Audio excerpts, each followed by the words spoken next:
तो hello friends, welcome to my YouTube channel global English academy. दोस्तों, मैं Sonu sir आपके सामने दोबारा हाजिर हुआ हूँ एक नए पेपर सेट के साथ। दोस्तों, जैसा कि हम जानते हैं एसएससी एमटीएस के पेपर सेट हम काफ़ी लंबे समय से कर रहे हैं और 30 तारीख से आपके एग्ज़ाम स्टार्ट हो गए हैं। ऑलरेडी 30 सितंबर से आपके एग्ज़ाम ऑलरेडी स्टार्ट हो गए हैं और आज है बेटा 6 अक्टूबर। ठीक है, जिन बच्चों का पेपर हो गया है ठीक है, और जिन बच्चों का भी पेपर नहीं हुआ है, जब तक आपका पेपर नहीं हो जाएगा हम कंटिन्यू इसी तरह के क्वेश्चन पेपर आपके लिए लेकर आते रहेंगे। कंटिन्यू आप करते रहिए प्रैक्टिस। एक ज़रूरी चीज़ बेटा, कमेंट बॉक्स में अपने मार्क्स ज़रूर बताएं। जितने भी आपके मार्क्स आएँ एग्ज़ाम से रिलेटेड कोई भी डाउट हो तो मुझसे पूछ लीजिए। पेपर में सर मैं जाने वाला हूँ या मेरा कल पेपर है या परसों पेपर है या अपकमिंग मेरा एग्ज़ाम है, तो मैं बार बार चिल्ला चिल्ला के हर उसमें बोल रहा हूँ कि वर्ब चैप्टर को पढ़ के जाइए, वर्ब को पढ़ के जाइए, टेंसेस को पढ़कर जाइए और एक चैप्टर ज़रूर पढ़ के जाइए सब्जेक्ट वर्ब एग्रीमेंट। ये आ ही रहा है, ये वाले चैप्टर को ज़रूर पढ़ के जाइए सब्जेक्ट वर्ब एग्रीमेंट। सर बाकी भी पढ़ने हैं, बाकी सभी पेपर में से थोड़ा थोड़ा छुटपुट छुटपुट घटनाएं आ रही हैं, लेकिन ये 3 जो 4 चैप्टर हैं ये बहुत ज़्यादा इंपॉर्टेंट होने वाले हैं। क्या सर PQRS वाले क्वेश्चन आ रहे हैं? बिल्कुल नहीं देखने को मिल रहे हैं।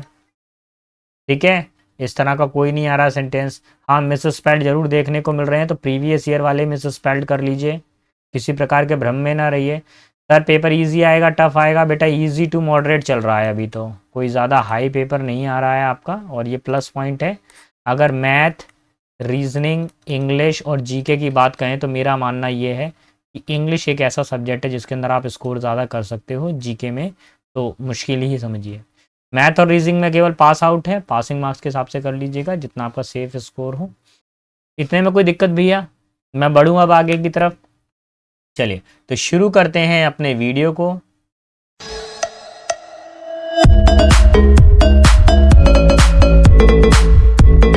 ये रहा क्वेश्चन नंबर 1।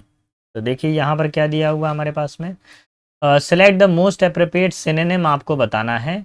तो पहला वर्ड दिया हुआ है डेफिनेट। डेफिनेट का मतलब क्या होता है? कोई चीज़ क्या हो, निश्चित हो या स्थायी हो। कैसी हो? निश्चित हो या फिर स्थायी हो।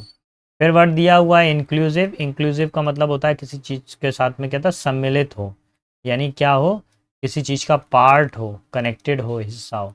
एम्पल का मतलब क्या होता है? कोई चीज़ बहुत अधिक हो, यानी कि ह्यूज हो। ठीक है, बहुत प्रचुर मात्रा में हो, अबेंडेंस हो, अबेंडेंस। फिर है प्रेसाइज। प्रेसाइज का मीनिंग क्या होता है? जो बिल्कुल परफेक्ट हो, जो सटीक हो बिल्कुल। और जनरल का मतलब क्या होता है? सामान्य हो जो। ठीक है, तो अभी हमको क्या करना है, कोई चीज़ निश्चित है तो क्या हो जाएगी, परफेक्ट हो जाएगी। Option number 3 will be final answer. Clear? Let's see question number 2। Two क्या कह रहा है?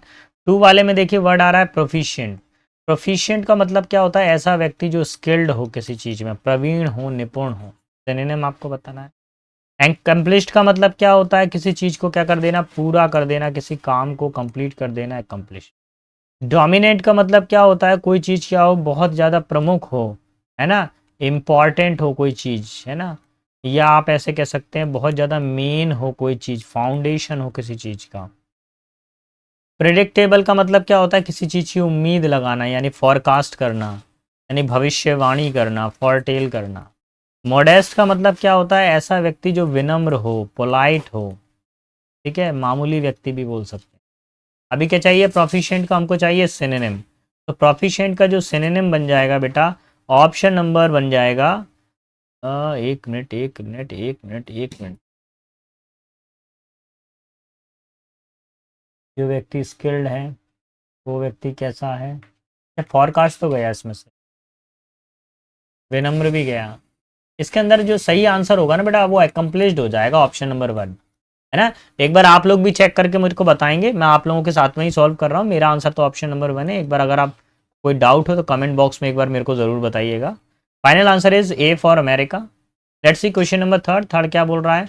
ऑल दीज रूल्स क्या बोल रहा है थर्ड वाला? All these rules seems to be irrelevant. अब इररिलेवेंट का मतलब क्या होता है? जो संबंधित ना हो, यानी कि असंगत हो, जो किसी से रिलेटेड ना हो।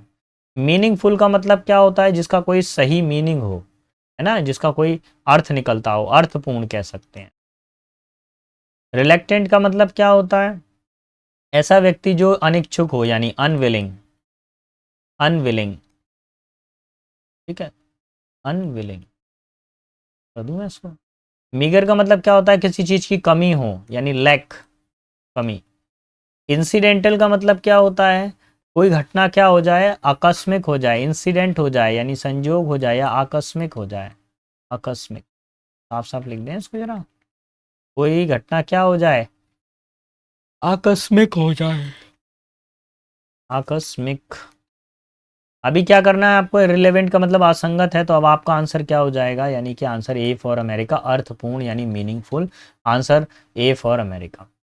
नेक्स्ट वर्ड है हमारे पास में इम्प्रेसिव। इम्प्रेसिव का मतलब क्या हो जाएगा, किसी चीज का बहुत ज्यादा प्रभाव हो किसी के ऊपर, सो बोल सकते हैं प्रभावशाली। कैसा हो कोई व्यक्ति, काफी ज्यादा प्रभावशाली हो। इंडस्ट्रियस का मतलब होता है हार्ड वर्किंग, बेटा कई बार आ चुका है ये, hard working, painstaking, industrious, laborious, diligent, ये सारे के सारे वर्ड इसमें आ जाएंगे। फिर दिया हुआ ऑर्डिनरी, ऑर्डिनरी का मतलब होता है सिंपल या साधारण, ठीक है।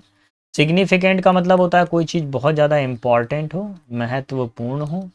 और ड्रामेटिक का मतलब क्या होता है, ड्रामेटिक का मतलब होता है कोई चीज़ क्या बिल्कुल ड्रामा के, बिल्कुल ड्रामा पे आधारित हो यानी नाटकीय हो। अब प्रभावशाली का उल्टा क्या बनेगा बेटा, आंसर बी फॉर बॉम्बे यानी ordinary. This is our final answer. Let's see question number 5। 5 किस तरह से काम कर रहा है, the study of human mind, मानव के मस्तिष्क को और उसके व्यवहार को पढ़ना क्या कहलाता है, देखेंगे भैया। पहला वर्ड है पेडियाट्रिक्स, ठीक है। आपने सुना है पीडियाट्रिशियंस, बच्चों का ध्यान रखने वाला, बच्चों की बीमारियों को देखने वाला, ये वही होता है, ठीक है। लेकिन इसमें क्या होता है, मेडिसिन्स, इसमें क्या होती है, मेडिसिन्स ऑफ चाइल्ड, चिल्ड्रन या चाइल्ड, बच्चों की जो दवाओं का जो अध्ययन होता है वो इसमें ही होता है। बॉटनी क्या होता है बताइए भैया, बॉटनी एक सब्जेक्ट है ना, पेड़ पौधों से संबंधित होता है बॉटनी सब्जेक्ट, ठीक है। तो इसको आप बोल सकते हैं जिसमें हम प्लांट्स के बारे में स्टडी करते हैं, स्टडी ऑफ प्लांट। फिर क्या दिया हुआ हमारे पास है, फिजियोलॉजी, यानी इसके अंदर क्या होता है, बॉडी स्ट्रक्चर्स के, ह्यूमन बॉडी के बारे में पढ़ा जाता है। फिजियोलॉजी यानी ह्यूमन बॉडी के बारे में इसके अंदर हम पढ़ेंगे, ठीक है। और साइकोलॉजी का मतलब क्या होता है, माइंड, किसी के दिमाग को पढ़ना यानी कि मनोविज्ञान, क्या बोलते हैं इसको, मनोविज्ञान बोलते हैं। तो here our final answer is option number 4। क्या हो जाएगा, option number 4 will be final answer. Let's see question number 6। और 6 वाला क्या बोल रहा है इसको देखेंगे, one who studies insect life, जो कीट पतंगों के जीवन को अध्ययन करता है। पहला है एक्टिविटीज, एक्टिविस्ट यानी कार्यकर्ता। दूसरा है नेचुरलिस्ट, अच्छा नेचर वर्ड आ रहा है यानी ऐसा व्यक्ति जो प्रकृति का ध्यान रखता हो, प्रकृतिवादी, नेचुरलिस्ट। नेक्स्ट है एंटोमोलॉजिस्ट। एंटोमोलॉजिस्ट का मतलब क्या होता है, जिसके अंदर हम कीट पतंगों का पढ़ते हैं यानी कि कीट विज्ञान, कीट विज्ञान। लॉजिस्ट है ना, तो यानी कि कीट विज्ञानी कर दीजिए, आईएसटी लगा हुआ है तो। और कार्डियोलॉजिस्ट कौन होता है, ये होता है हृदय रोग विशेषज्ञ, हृदय रोग विशेषज्ञ, ऐसा डॉक्टर जो हार्ट डिजीज को देखेगा, हृदय रोग विशेषज्ञ। हमें क्या चाहिए, कीट पतंगों वाला चाहिए, हमें चाहिए कीट पतंगों वाला, answer is option number 3। Clear. आगे बढ़ते हैं क्वेश्चन नंबर 7। देखिए अगर आपको मेरा पढ़ाना पसंद आ रहा, आपको लग रहा है कि सर हमारे लिए मेहनत कर रहे हैं और हमें कंटिन्यू पेपर सेट प्रोवाइड कर रहे हैं, तो प्लीज़ मेरे चैनल को लाइक करें, एक कमेंट बॉक्स में ज़रूर अपना नाम लिखकर मार्क्स को बताएं कि सर हमने इतना प्रोग्रेस किया है, पहले हमारे इतने आते थे अब हमारे इतने आ रहे हैं, या फर्स्ट डे है तो जितने भी मार्क्स आपके आए उसके अंदर बताइए। कोई भी डाउट आ रहा है आप कमेंट बॉक्स में लिखिए, 24/7 मैं रिप्लाई ज़रूर ज़रूर ज़रूर करता हूँ मैं, ये मेरी हैबिट है। बच्चों को रिप्लाई ज़रूर करेंगे भाई, आपका क्वेश्चन है, आपका डाउट है, हमने उसको सॉल्व नहीं कर पाया तो बेकार है भैया पढ़ाना हमारा, फिर तो बेकार है। आपका सिलेक्शन होगा तभी तो हम जीत पाएंगे, आपका सिलेक्शन नहीं होगा तो हम कैसे जीत पाएंगे भाई, कैसे जीत पाएंगे बेटा बताओ। चलिए क्वेश्चन नंबर 7 पर आइए। 7 क्या बोल रहा है, कीप एन आई ऑन, तो इसका मतलब होता है निगरानी करना, क्या होता है, निगरानी करना, ठीक है। Keep an eye on your sister as she might run away, अपनी बहन पर नज़र रखो कहीं वो भाग ना जाए, है ना। तो यहाँ पे ध्यान रखेंगे आप, यहाँ पे ऑप्शन क्या जाएगा, नंबर 3, टू वॉच अटेंटिवली। कैसे कैसे सेंटेंस दे देते हैं यार ये, है। क्वेश्चन नंबर 8 पर आइए, नो स्प्रिंग चिकन, भैया ऐसा व्यक्ति जो बूढ़ा हो गया हो, कैसा हो गया हो, ओल्ड हो गया हो, है ना। जैसे मुर्गी के जो बच्चे होते हैं वो फुदकते रहते हैं ना, अब वो फुदक नहीं सकता वो, ठीक है, अब वो फुदक नहीं सकता, तो क्या हो जाएगा, एक मिनट एक मिनट, पहला वाला ऑप्शन देखिए क्या बोल रहा है, अ पर्सन हु लाइज, जो झूठा बोलता है, अ पर्सन हु करेजेस, जो मतलब साहस दिखाता, अ पर्सन हु स्टील्स, जो चोरी करता, a person who know longer young, अब मतलब ज्यादा जवान नहीं है, वो कैसा हो गया, बूढ़ा सा हो गया है। So option number 4 will be final answer. Let's see question number 9। 9 में भैया क्या बताना है आपको, मिस स्पेल्ड बताना है, सही स्पेलिंग को देखते हुए आपको चयन करते हुए बढ़ना है आगे की तरफ मिस स्पेल्ड वाले सेक्टर के अंदर। क्वेश्चन दिया गया हमारे पास में, देयर इज अ फेलिंग, भैया ये ध्यान रखिए, फेलिंग ये गलत है, ये भी गलत है, हाँ भैया ये फीलिंग सही है, ये वाला फीलिंग सही है, ये वाले गलत है, यानी कि ये पहला और तीस चौथा तो गया। अब और देखो आगे, होपलेसनेस यहाँ पे सही है, यहाँ पे होपलेसनेस गलत है, यानी कि एक ही ऑप्शन बचता है, ऑप्शन नंबर 2 हमारे पास में final answer. Clear. Let's see question number 10, और 10 में क्या बतानी है आपको, स्पेलिंग बतानी है, किसकी स्पेलिंग बतानी है बेटा, लाइब्रेरी की स्पेलिंग आपको बतानी है। बता दीजिए भैया कौन सी स्पेलिंग करेक्ट होगी लाइब्रेरी की, बताओ, क्या फोर्थ वाली करेक्ट है लाइब्रेरी की स्पेलिंग, बिल्कुल नहीं। अगर आप देखेंगे यहाँ पर तो देखो ये फोर्थ वाली स्पेलिंग हमारी गलत है, क्या सेकंड वाली गलत, सेकंड वाली सही है, नहीं है, अच्छा देखो, LIB, RAR देखिए यहाँ पे दोनों ही स्पेलिंग सही जा रही हैं, पहली और तीसरी, हालांकि एग्जाम में ऐसा नहीं होगा, ये मेरे से टाइपिंग करते समय गड़बड़ हो गई है। आपका आंसर क्या हो जाएगा, ए या फिर सी, दोनों ही आपके आंसर मानूंगा मैं, ऑप्शन 1 और ऑप्शन 3। पेपर में ऐसा नहीं होगा, पेपर में एक ही मिलेगा आपको आंसर। क्लियर। तो आपके क्या आंसर हो जाएंगे, ऑप्शन 1 और ऑप्शन 3 दोनों ही आंसर आपके सही माने जाएंगे, क्योंकि सेम स्पेलिंग लिख दिया भैया, मेरे से गलत हो गया था वो। क्वेश्चन नंबर 11 पर आइए, 11 क्या बोल रहा है, water and minerals presented to the soil is are absorbed by the roots। ये भैया विज्ञान का सेंटेंस है। चलिए तो देख लेते हैं, पानी और मिनरल किसके अंदर प्रेजेंट रहते हैं, मिट्टी के अंदर प्रेजेंट रहते हैं कि रहते थे, रहते हैं भैया, कंटिन्यूस एक्शन है, सदा सर्वदा रहते हैं। Option number 2 will be final answer. और एक और जरूरी चीज, मिट्टी के अंदर रहते हैं, यानी कि इन प्रपोजिशन लगेगा, प्रेजेंट के साथ में इन लगता है, यही हमारा आंसर हो जाएगा। क्वेश्चन 12 पर आइए, 12 क्या बोल रहा है, if you want to help bees, यदि आप मधुमक्खियों की मदद करना चाहते हैं, make sure your family do not use pesticides in your courtyard, कि आपका जो परिवार है वो कीटनाशकों का प्रयोग नहीं करे बागीचे के अंदर। तो देखो आपकी फैमिली कितना है, सिंगुलर सब्जेक्ट, वर्ब कैसा आएगा, सिंगुलर वर्ब आएगा, डोंट होती है प्लूरल वर्ब, हमको चाहिए सिंगुलर वर्ब, तो मैं क्या कर दूंगा, डजेंट, क्या कर दूंगा, doesn't. Option number 1 will be our final answer. Clear. Let's see another one, question number 13 क्या बोल रहा है, in the past he spent many an hours playing the harp across the fifth ave. बेटा ये क्या एक प्लेस है यहाँ पर, ठीक है, उसने अपने काफ़ी लंबा समय, उसने अपना पुराना समय कहाँ पे व्यतीत किया, उसने खेलने में व्यतीत किया है, कहाँ पे व्यतीत किया उन्होंने, खेलने में। तो देखो ही के साथ में स्पेंड पास्ट टेंस की घटना है, ये तो ठीक है यार, ये हेड वाला तो चला जाएगा, ये नहीं आएगा, ये भी ठीक है। अब जो आवर्स हैं, आवर हैं, आवर, वो आवर्स को किसके लिए, आवर्स में हम किसका यूज़ करते हैं, मैनी का यूज़ करते हैं। सर मैनी यहाँ पे भी ठीक है, यहाँ पे भी ठीक है, यहाँ से तो कैंसिल हो जाएगा, ये कैंसिल हो गया, मच आवर्स कभी होते ही नहीं है, यहाँ से हेड कैंसिल हो गया, एक ही ऑप्शन बना, ऑप्शन नंबर 1। ध्यान रखें मैनी के दो स्ट्रक्चर होते हैं, अगर मैनी के बाद में बॉयज आ गया, देखो बहुत ध्यान से, तो लगेगा are, many boys are present. क्यों लगेगा आर, क्योंकि ये प्लूरल काउंटेबल नंबर है, और वर्ब कैसी है, ये प्लूरल वर्ब है। लेकिन अगर मैनी के बाद में कभी भी ए या एन आ जाए, जैसे कि यहाँ पे एन आ रहा है, तो उसके बाद में हमेशा जो नाउन आता है वो कैसा आता है, सिंगुलर आता है। यहाँ पे प्लूरल था, हमको चाहिए singular. Option number 1 will be final answer. ठीक है, आगे बढ़ते हैं। The last time in this competition, the last time this competition was held at, अरे भैया 2017 आ रहा है ना, 2017, तो जब भी कभी ऐसा टाइम आता है तो हमेशा इन का यूज करना चाहिए। ठीक है सर, सिंस फॉर का यूज़ क्यों नहीं किया? बेटा सिंस या फॉर का यूज़ हम जब ही करते हैं जब हमारे पास में हैज़, हैव, हैड या विल हैव आ जाए और इनके साथ में क्या आ जाए, बीन आ जाए। ठीक है, तभी हम करते हैं सिंस फॉर का यूज़। यहाँ तो कुछ है ही नहीं है बीन जैसा सिस्टम, तो option number 2 will be final answer. आपको एट की जगह पे क्या करना पड़ेगा, इन करना पड़ेगा, option number 2। Let's see question number 14। और 14 क्या बोल रहा है, a part of me do not want you to go to the party. अच्छा, तो देखिए अ पार्ट ऑफ मी, यहाँ पर ए पार्ट क्या है, सिंगुलर सब्जेक्ट है और सिंगुलर सब्जेक्ट की वजह से वर्ब भी कैसी आनी चाहिए, सिंगुलर। डू नॉट नहीं आएगा, क्या आएगा, डजेंट आ जाएगा। बेटा मैं बार बार चिल्ला चिल्ला के बोल रहा हूँ बच्चों को, अगर एसएससी एमटीएस का इंग्लिश निकालना है तो भैया क्या कीजिए, वर्ब चैप्टर को अच्छे से स्टडी करें।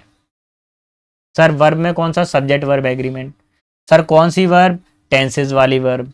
सर कौन सी वर्ब, जीरेंट पढ़िए। सर कौन सी वर्ब, इन्फिनेटिव पढ़िए। तो वर्ब बेसिक भी पढ़िए, वर्ब एडवांस भी पढ़िए, टेंसेस भी पढ़िए और यहाँ पर आपके सब्जेक्ट वर्ब एग्रीमेंट को भी पढ़िए, है ना। ये वर्ब के चैप्टर है, इसमें से 100% आ ही रहा है। हाँ, आप गारंटेड लिख के आ रहा है बिल्कुल पेपर के अंदर। अभी तो मैं कुछ बता नहीं सकता फाइनल, जब आपके अपलोड हो जाएंगे ना आंसर शीट वगैरह, तब मैं क्वेश्चन लेकर आऊँगा, तब मैं ये वाला वीडियो भी बताऊँगा। देखो बेटा मैं कह रहा था वैसा का वैसे ही है भाई, जो कर जाएंगे वो बढ़ जाएंगे और जो नहीं कर पाएंगे वो रुक जाएंगे, उनको फिर अगली बार ही जाना पड़ेगा। देखिए my son turned a year old on his birthday recently dash March. तो ध्यान रखें, कभी भी बेटा संडे मंडे कभी भी बेटा मंथ्स का नेम आता है, ठीक है, तब हमेशा ऑन का यूज करते हैं। So option number 2 will be final answer. Clear, आगे बढ़ते हैं। Question number 17। 17 क्या बोल रहा है, give yourself a dash and get some rest. कुछ इंतजार, कुछ रेस्ट करें। रेस्ट कब करेंगे, जब हम अपने आप को इस बिजी शेड्यूल से ब्रेक देंगे, तो थोड़ी देर के लिए आराम करें। सो ऑप्शन नंबर 1, ठीक है। अच्छा, ब्लैंक का मतलब क्या होता है, कोई चीज बिल्कुल खाली हो, खाली कोई चीज हो तो कहलाती है ब्लैंक। ब्रेक का मतलब क्या होती है, ईंट होती है बेटा। और ब्रेक का मतलब क्या होता है, रोक। ठीक है, ब्रोक होती है ना, बाइक के अंदर ब्रेक होती है, कार के अंदर ब्रेक होती है। अभी क्या आंसर लगाने वाला हूं मैं, option number 1। Clear. Question number 18 पर आइए। The commander abjure his dash to king. तो देखिए कमांडर है, क्या बोला गया है, एक कमांडर है, एक, वो उसने क्या किया है भैया, उसने अपने राजा के प्रति जो निष्ठा थी उसको एब्ज्योर कर दिया, मना कर दिया। तो देखिए सीक्वेंस का मतलब क्या होता है, समझिए। सीक्वेंस का मतलब होता है कोई चीज ऑर्डर में रखी हुई हो, क्रम में हो कोई चीज, है ना, इन ऑर्डर। रेगुलेशन का मतलब क्या होता है, इसका मतलब होता है नियम होते हैं किसी चीज के, नियम, नियमावली भी कह सकते हैं। एलिगेंस का मतलब क्या होता है, किसी चीज के लिए क्या होना, निष्ठा होना, ठीक है। और रिलायंस का मतलब होता है किसी चीज पर भरोसा। अभी राजा के प्रति क्या होगी, उसकी निष्ठा होगी एक कमांडर की। तो option number 3 will be final answer. Let's see question number 19। और 19 क्या कह रहा है, he did not tell me anything. उसने मुझे कुछ नहीं बताया, dash he needed some money, कि उसको कुछ पैसे की जरूरत है। देखिए उसने मुझे कुछ नहीं बताया, एक्सेप्ट, उसने मुझे कुछ नहीं बताया, केवल उसने यही बताया कि that he needed some money, पैसे की उसको आवश्यकता है, इसके अलावा उसने मुझे कुछ भी नहीं बताया।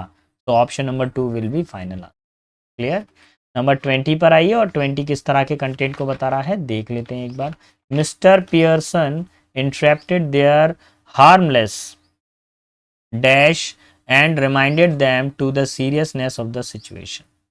अब देखिए यहाँ पर क्या आ गया, इंटरप्टेड देयर हार्मलेस, इंटरप्ट किया मिस्टर पियर्सन ने, यानी रोक लगाई है। Their harmless dash reminded them to serious of the, अच्छा देखिए मिस्टर पियर्सन ने एक सभा के अंदर ये बातचीत कर रहे होंगे, तो उन्होंने अपनी सारी बातों को रोक कर, उन्होंने जो मुद्दा है, जो भी मैटर है, उसकी गंभीरता के को याद दिलाया। तो पहला वर्ड है ट्रबल। ट्रबल का मतलब सभी को मालूम है, प्रॉब्लम होता है, मुसीबत होता है। अच्छा, गाइल का मतलब क्या होता है, किसी को मूर्ख बनाना, मेक फूल, या किसी को धोखा देना भी बोल सकते हैं। चैटर का मतलब क्या होता है, बकवास करना, ठीक है, हॉग वॉश यानी कि बकवास करना। फील्ड का मतलब क्या होता है, कोई मैदान होता है, ग्राउंड होता है। तो उन्होंने क्या किया था, फालतू बकवास को बंद कर कर मुख्य बिंदु के ऊपर अपना ध्यान केंद्रित किया था। तो चलिए, जो बच्चे यहाँ तक आए हैं क्वेश्चन नंबर 20 तक, वो लोग पढ़ना चाहते हैं, वो ये चाहते हैं कि उनका सिलेक्शन हो, इसलिए यहाँ तक पहुँचे। ठीक रात को 9 बजे वीडियो अपलोड होता है। कल फिर आपको एक वीडियो मिलेगा, आप तैयार रहें इस चीज़ के लिए। आगे बढ़ते हैं। मेरी कोशिश ये है कि 20 मिनट के अंदर मैं जस्ट आपको 25 क्वेश्चन का एक अच्छा रिवीजन दे दूं मैं। अगर आपको मेरी मेहनत पसंद आ रही है, लग रहा है कि सर हमारे लिए टाइम मैनेजमेंट बहुत अच्छा कर रहे हैं, इससे हमारा रिवीजन फास्ट तरीके से हो रहा है, तो प्लीज़ बेटा मेरे चैनल को एक बस सिर्फ एक लाइक चाहिए और एक कमेंट बॉक्स में आप अपने मार्क्स को ज़रूर बताएं, जिससे मैं आपकी मदद कर सकूं। छिपाने से कुछ नहीं होगा, बीमारी को छिपाओगे तो और बीमारी बढ़ेगी भाई, और बीमारी को बता दोगे ना तो डॉक्टर इलाज कर लेगा। सीधी सी बात है। टीचर को बता दोगे तो टीचर आपकी सफलता के नए रास्ते खोल देगा। टीचर को नहीं बताओगे तो उसी स्टेप पे अटके रहोगे बेटा, फिर कुछ नहीं हो सकता, फिर तो वेट करना पड़ेगा। और सोच लिया है कि पंचवर्षीय योजना है, पढ़ते जाओ तो फिर भैया पढ़ते रहो। Starting and dash a positive daily routine is an investment and a way to do your best work every day. बोला गया है कि शुरुआत, अगर दिन की शुरुआत में अगर अच्छा रूटीन हो तो वो जीवन का एक इन्वेस्टमेंट बन जाता है और आप प्रतिदिन को अच्छा बना सकते हैं। तो देखिए, हमेशा ध्यान रखिए, अगर एंड बीच में आ जाए तो दोनों तरफ पे सेम वर्ब रहती है। यहाँ पे भी वर्ब की फोर्थ फॉर्म है, तो एंड के बाद में भी वर्ब की फोर्थ फॉर्म आएगी, यानी कि maintaining. Option number 4 will be final answer. It also gives you structure, ये आपको एक स्ट्रक्चर देता है। बिल्डिंग फॉरवर्ड मूविंग हैबिट, ये एक ऐसी हैबिट होती है जिससे आप आगे की तरफ बढ़ते जाएं। And creating moment for the best for the rest of the day, और आप दिन भर के लिए एक मोमेंटम बना लेते हैं कि भैया मेरे को अब ये करना है, ये करना है, ये करना है। इट हेल्प्स यू टू, और टू के बाद में बेटा हमेशा वर्ब की फर्स्ट फॉर्म आती है, ध्यान रखिए। कौन सी फॉर्म है? सेकेंड फॉर्म, कैंसल हो गया। कौन सी फॉर्म है? फोर्थ फॉर्म, कैंसल हो गया।